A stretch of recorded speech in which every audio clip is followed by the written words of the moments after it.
Experto, ¿cómo está? Raúl, qué gusto saludarlo, es experto en temas de energía y petróleo, qué gusto saludarlo, ¿cómo le va? Está con el micrófono muteado. Perdón, Ahí sí. ahí sí me escucha. Sí, perfecto, en efecto, Raúl, cuéntenos un poquito, Eh, ¿cómo está? ¿Cómo le va? Bien, bien, gracias. Buenas tardes a usted, al panel y a la audiencia en general, y buen año también. Buen año para usted también. Cuéntenos un poco el tema de la electricidad. Se ha ido la luz unos días. La ministra Manzano ha salido a decirle al país, frenteándolo en ese aspecto, que pues no se iba a ir la luz. ¿Cómo ve la situación aquí en el Ecuador? ¿Ha vuelto a llover? Eso es algo positivo. Y también quiero hacerle la consulta. Vamos a ir por el tema de Venezuela en mi siguiente pregunta, pero empecemos por ahí porque creo que al país le interesa mucho el tema. Mire, yo creo que es un alivio el hecho de que esté lloviendo, pero por otro lado también es penoso que dependamos enteramente de San Pedro, ¿no? Todavía existe déficit, ¿ah? En la generación eléctrica, especialmente en la parte termoeléctrica. Y yo sé que se han hecho muchos avances, mucha preocupación del gobierno por agregar más energía, pero yo no veo un plan estratégico, un plan a largo plazo, ¿no? Es más reactivo, más falta aquí un poco, falta acá otro poco, conseguimos una barcaza aquí, conseguimos una barcaza acá, pero se necesita es una planificación integral a largo plazo para que no tengamos que depender cada momento de las lluvias y crear esta conmoción nacional, este temor nacional de los apagones, que si bien un poquito tranquilizan las expresiones gubernamentales, no del todo, porque ya antes también han habido casos donde se ha dicho que no iba a haber eh, cortes y han habido cortes, ¿no? Entonces, hay mucha incertidumbre y esa incertidumbre afecta mucho a los negocios, a las inversiones y a las posibilidades de aumentar negocios al momento en esta época. O sea que sí pueden haber apagones. Estamos Bueno, expuestos en cualquier sí momento. pueden haber si es que el estiaje se hace más fuerte, ¿no? Yo creo que de la manera que va el estiaje ahora es más suave que tal vez similar al del año pasado, al 24, no al 23, que fue devastador. Eh, Ahora también depende de ese aparato, esos equipos termoeléctricos de generación están en mal estado, ¿ya? Y no ha habido un mantenimiento correcto. Puede ser que algunas de esas cosas fallen, entonces nos quedamos cortos. También continuamos dependiendo mucho de Colombia. En Colombia también pueden haber problemas como una vez anterior. En otras palabras, como van las cosas no están como para que haya demasiada extremada preocupación, pero sé que están chequeando día a día, ¿no? Porque Perfecto. ya. Doctor, disculpe que lo interrumpa y quiero ir rápidamente para darle paso a Carlos Sacoto y es el tema de Venezuela. Yo lo he escuchado en algún momento hablar del tema y de la problemática que se viene dándose algún tiempo atrás. Ya sabemos pues que lo cogieron a Maduro, eso ya es historia, pero Delcy está sentada y parece que Delcy tuvo algún tipo de relación en algún momento con algún grupo político del Ecuador también al mismo tiempo, que ha ayudado con el tema del petróleo y con remesas y plata del petróleo un grupo político del Ecuador. ¿Qué opinión le merece y qué va a suceder? ¿Va a seguir algún grupo político o algún país extranjero recibiendo algún tipo de beneficio por parte de esta Venezuela hoy? Que hoy pues ya pues está prácticamente intervenida por los Estados Unidos de forma omnipresente porque siguen manejando, siguen estando los mismos ministros de Maduro y sigue estando la misma gente. Cuéntanos un poco. Mire, sobre eso, esa información que yo también la leí ahora de que habían dado un bloque, es un campo pequeño que entiendo yo que le dieron a una compañía española cuyo gerente es un señor ecuatoriano, aquí no lo conozco. Eh, Mire, es posible, no estoy seguro que esos grupos pequeños tengan la capacidad ellos de emprender, ¿no?, en grandes inversiones, que es lo que se necesita en Venezuela, y tengan mucha capacidad técnica. Muchos de esos grupos son intermediarios, ¿no? Toman una concesión y después la van a ofrecer por otro lado, ¿ya? Yo creo que todas esas cosas que han sido medias turbias, yo creo que ahora no van a seguir, ¿ya? Y posiblemente no van a ser rechazados, ¿no? Definitivamente, guste o no les guste, esto está bastante bajo control de los Estados Unidos, ¿ya? Y en los Estados Unidos, pues, transparencia sí va a haber en ese aspecto, ¿ya? Y, y de esta cuestión que tú puede parecer política en la parte de Estados Unidos, sí saben cómo manejar esta cuestión del petróleo, porque el ministro de Energía de esta vez, con el presidente Trump, es un gran ingeniero de petróleo, es un tipo muy exitoso que básicamente generó y creció una enorme compañía en Dakota del Norte, una compañía que se especializa en el petróleo de esquistos, ¿ya?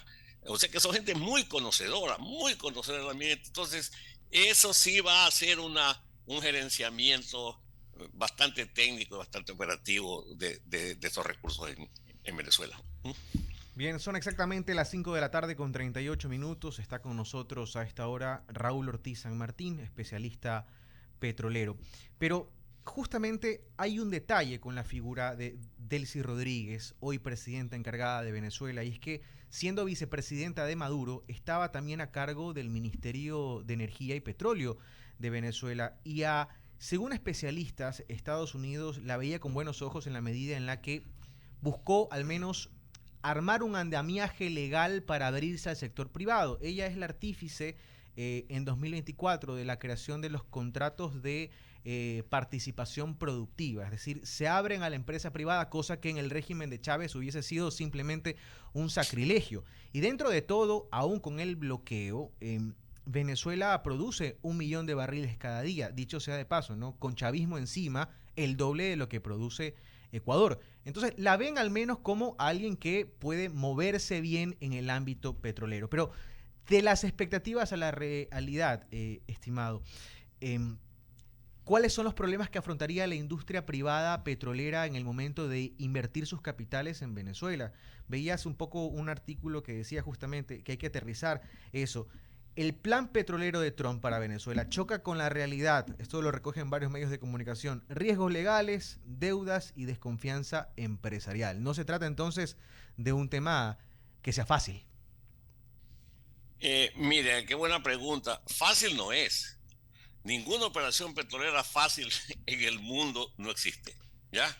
Y ocurre muchas veces que justamente el petróleo está ubicado en áreas muy sensibles, en áreas en África, en Nigeria. Yo personalmente he trabajado en Nigeria, en Angola, en muchos sitios, incluso bajo guerra civil, ¿ya? O sea que eso del riesgo, eso existe ahí, las compañías están más o menos experimentadas en eso. Lo favorable para Venezuela, por lo que yo sí creo, yo soy más más optimista que pesimista, es que hay una cantidad de petróleo enorme en lo que ya se llama la faja bituminosa del Orinoco. Es el yacimiento gigante más grande del mundo, ¿ya? A donde la cual ya las compañías estas grandes de Estados Unidos ya tenían 5 bloques antes de Chávez y ya habían llegado a producir hasta 1 millón de barriles, ¿no? Yo le mandé un gráfico a Wendy, no sé si está disponible por ahí, porque valdría la pena ilustrarlo. Lo tenemos en pantalla. Ya, esto es una cosa monumental. Fíjense Venezuela es creo 5 veces el tamaño de Ecuador, o sea, es bien grande. Y miren ustedes lo que se llama ahí el Orinoco Tar Belt, o sea, la faja petrolera del Orinoco. Esa faja de largo tiene aproximadamente 500 kilómetros, más de la distancia de Guayaquil a Quito, ¿ya? Y de ancho tiene un promedio alrededor de 120 kilómetros, ¿ya? Es una cosa enorme. Entonces, eso ya ha sido probado tecnológicamente y económicamente que es factible producirla.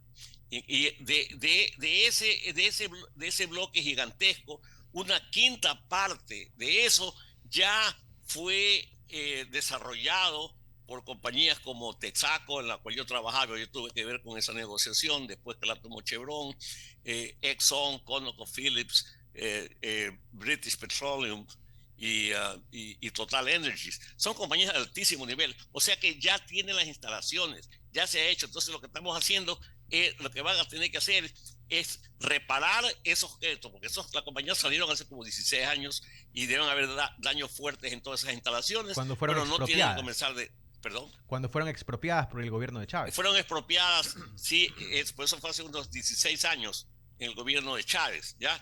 De ahí en adelante todas se fueron menos una que es Chevron. Chevron se quedó.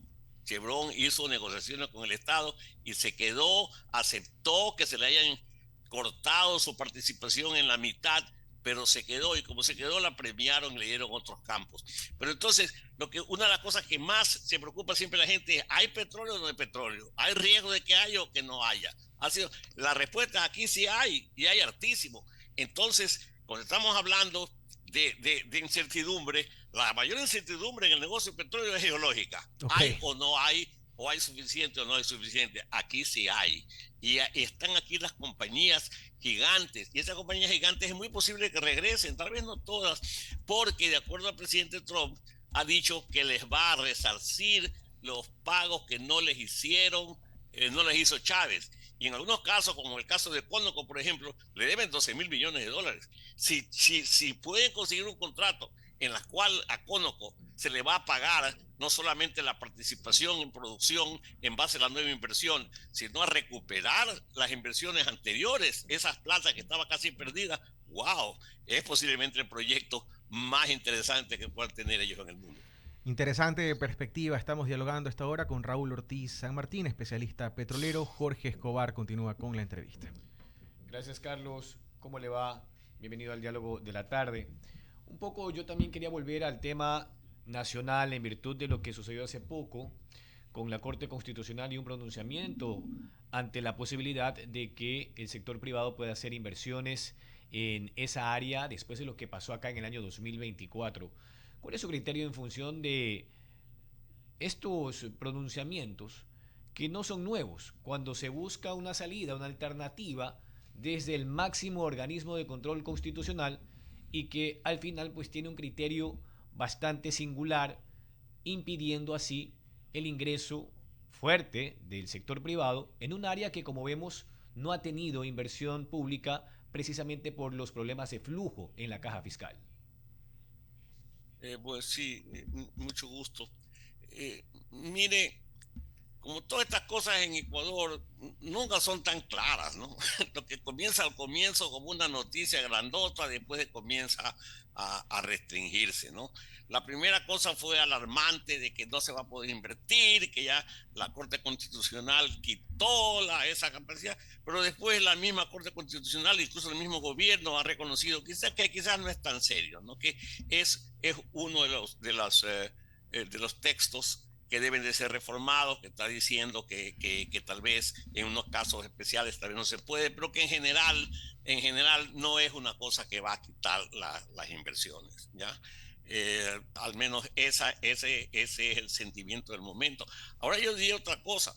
Estas cosas, este estatismo fue creado, esa ley, en el gobierno del presidente Correa. Eso ya pasó hace 8 años, 10 años, ¿cuántos serán? ¿Ya? Y no han habido cambios. Entonces, lo que sí parece es que algunas de esas cosas deberían haber sido enmendadas ya. Y no ponerse a pelear siempre con la Corte Constitucional de como que ellos están errados. Yo no soy abogado, ¿ya? Pero en algunos casos posiblemente tienen la razón. Entonces, en ese caso es comenzar a analizar todos los puntos a donde haya cierta duda de estas inversiones y traerlos a la asamblea, y ahí que tienen mayoría, que se apruebe esos cambios y todo eso, pero no estar peleando con la corte cada rato, ¿no? Yo diría que inicialmente esto fue una bomba, pero ahora la misma declaración por escrito del gobierno prácticamente dice ya no es tan serio, sí se puede trabajar todavía algo de esa magnitud. Yo creo que más importante que eso, no solamente eso que la ley permita o no permita, sino estructurar verdaderas oportunidades para la inversión, que no hay, ¿ya?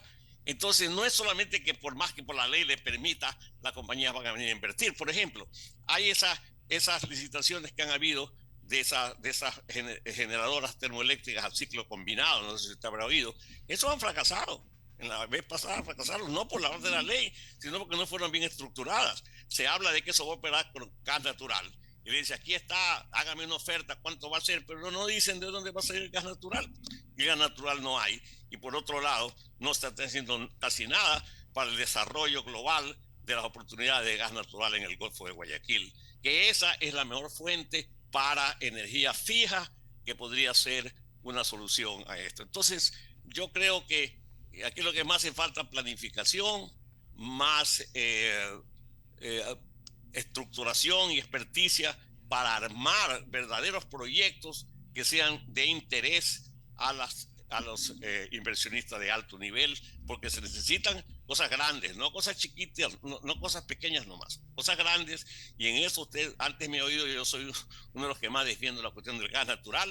Me llama la atención que se ha hablado del gas natural por tantos años y todavía no vemos nada en el gas natural como una licitación internacional para que vengan a revitalizar todo el campo de Amistad, no solamente reparaciones como están haciendo ahora de los pozos, todo el campo de Amistad, más pozos y explorar todo el Golfo de Guayaquil. Esa para mí es la posibilidad más grande que se tiene de resolver el problema de energía en el Ecuador.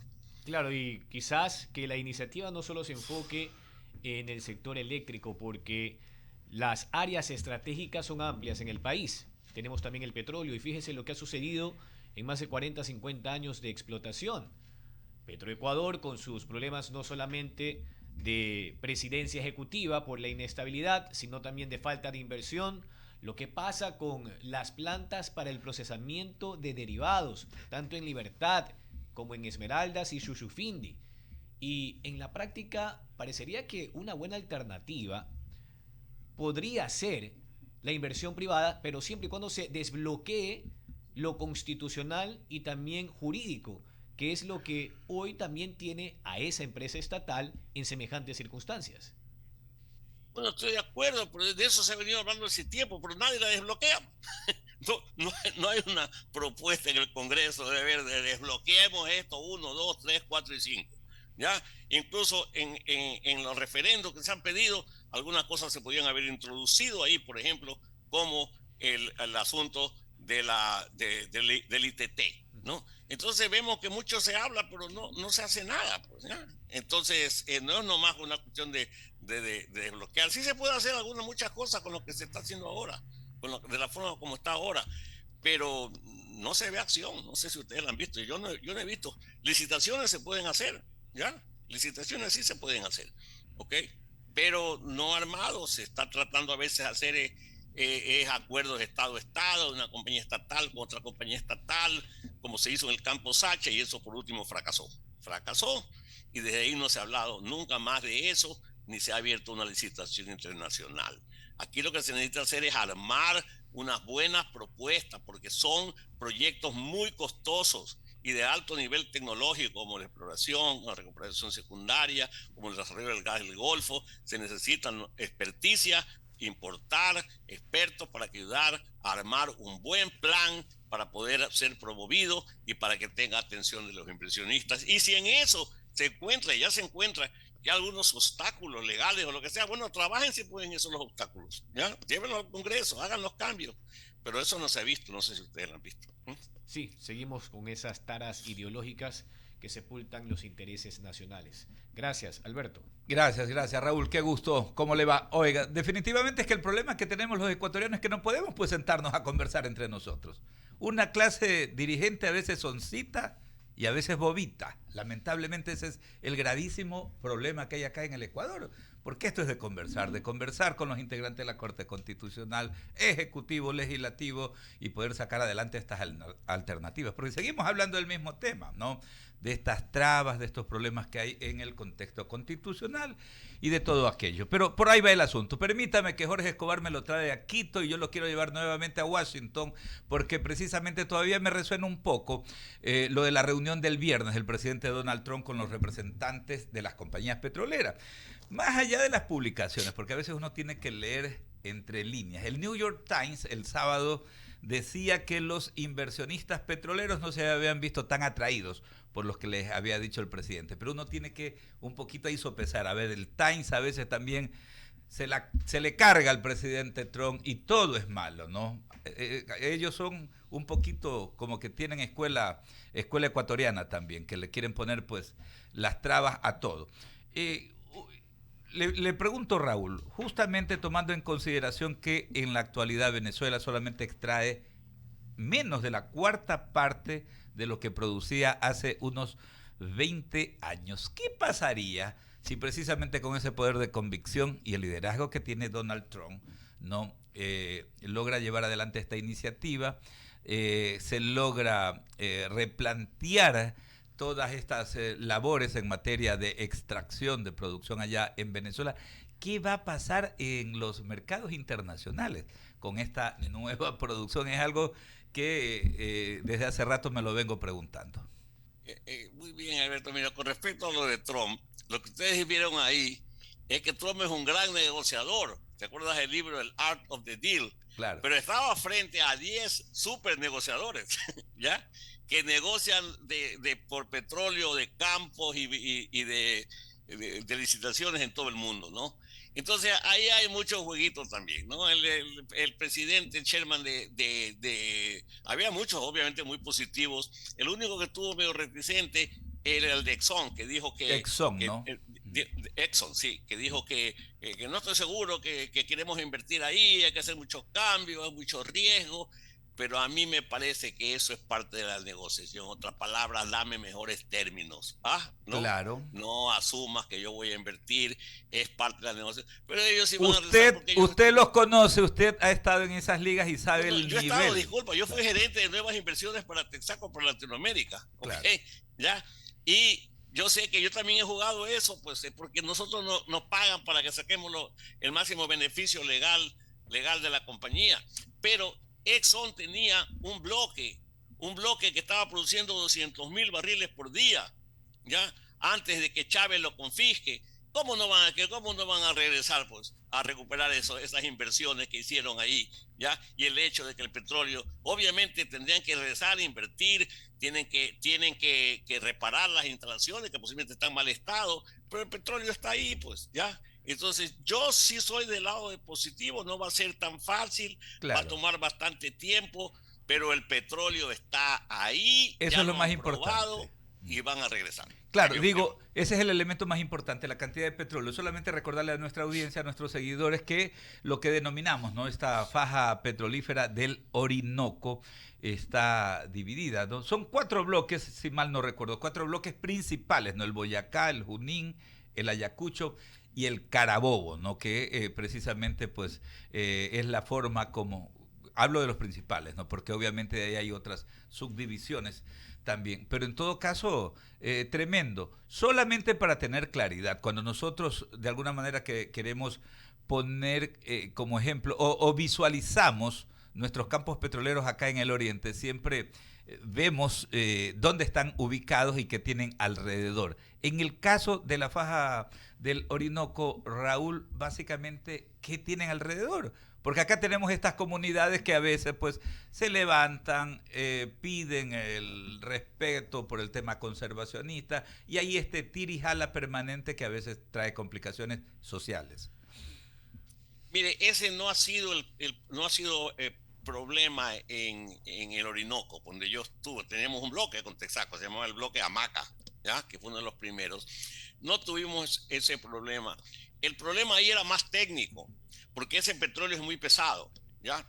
Y PDVSA, la compañía estatal venezolana, que era de primera, una de las primerísimas, la mejor estatal del mundo, antes de que la confisquen, antes de que venga Chávez, ¿ya? Ellos generaron un plan fabuloso que le decían a la compañía, bueno, este es petróleo pesado, ¿verdad? Muy pesado, no tiene buen mercado, me va a dañar el resto del petróleo si lo mezclo con el mío. Yo les doy este bloque inmenso para que produzcan hasta 200,000 barriles por día, pero ustedes tienen que instalar lo que se llama un mejorador de flujo. ¿Qué es eso? Es una especie como una refinería que mete el petróleo pesado, ¿ya? Y lo saca liviano, removiéndole el carbono que está ahí más otros procesos. Y no es barato, es caro, ¿no? Entonces, eso les exigió de tal manera que el petróleo que sale de ahí es un petróleo de mejor calidad que el que entra y está diseñado para las refinerías de cada compañía, que esta compañía tiene refinerías en todo el mundo. Entonces dice, muy bien, lo voy a diseñar a 20 grados API con este porcentaje de azufre y eso lo voy a mandar a mi refinería en Los Ángeles, a mi refinería en Europa, etcétera. Ya es un plan, y otro plan también era de que ese petróleo pesado no se mueve fácilmente en las tuberías. Entonces ellos hicieron que se mezcle eso con nafta, ¿ya? Entonces toda esa infraestructura existe ahora, ¿ya? Entonces obviamente tiene que ser reparada, tiene que ser manejada, pero ese concepto que era nuevo ya se armó y se pudo por fin desarrollar el Orinoco, del que se está hablando hace 100 años, pero que no se había podido desarrollar, ¿ya? Qué importante. Entonces, esa es una cosa. Ahora, finalmente, lo que se ha desarrollado, lo que desarrollaron esas 5 compañías, ¿ya? Es solamente una quinta parte de toda la faja, ¿ya? Entonces yo digo, fíjate, a veces uno es ingeniero, lo que sea, a veces la aritmética es mejor que el cálculo integral. Bueno, si de una quinta parte hicieron 1 millón, pues en las 5 quintas partes pueden ser 5 millones, pues si es similar la geología. Así de simple y de sencillo. Raúl, qué gusto enorme poder charlar siempre con usted desde Houston, en el estado de Texas, en Estados Unidos. Raúl Ortiz San Martín, experto petrolero, que siempre tiene la deferencia de conversar con este equipo periodístico. Un abrazo hasta allá. Ya, muchas gracias, le agradezco mucho a Alberto y como siempre un placer con I99. Son las 17 horas con 58 minutos. Estábamos siguiendo un datito informativo